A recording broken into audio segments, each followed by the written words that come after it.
We basically only really used storyboards for the rendered cinematics. And the storyboarding was it came in kind of late. What we did first is we went through everything with Tobias, our lead, one of our lead artists, and what we basically did was we went through what we wanted to accomplish. And I'm sort of the opinion that cinematics should be used to do what we can't do in game. There's a lot of stuff, like I said before, tiny units on a battlefield. How do you present emotions and feelings, and because that's one of the things a lot of strategy games don't do. They don't try to convey this sense of emotion and make you want to really feel for the characters, and that's one thing we wanted to do. So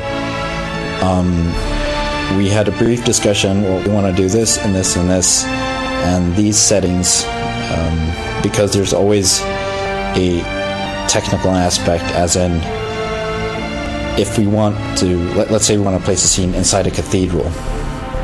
Okay, can we build that cathedral, and how long is it going to take? What's it going to cost to build that cathedral? And it's up to our team, Tobias mainly, to say, well, this is possible, this is not possible.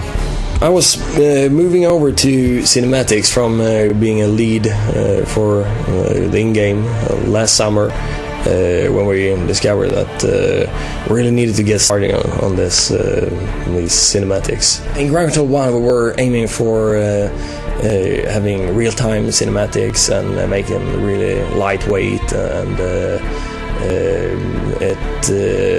we shifted over to now for Ground Control 2 to have as heavy pre-rendered cutscenes as possible. Cinematics should be cool looking. They should be a great thing to watch between different episodes in the game. And when you have successfully played like the first part of the game, or for instance when you start up the game, you want to have the taste for the universe and want to see some cool units, and at the same time being briefed on events occurring in the universe. Well, first of all, we need this. We need a storyline, and the work tightly with the design team. And we started out by making rough sketches and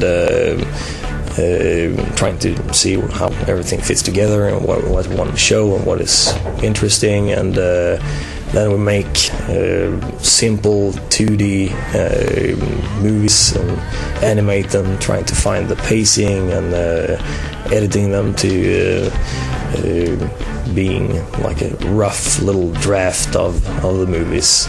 Then we tend to move to Lightwave as early as possible, our main 3D program, and set up really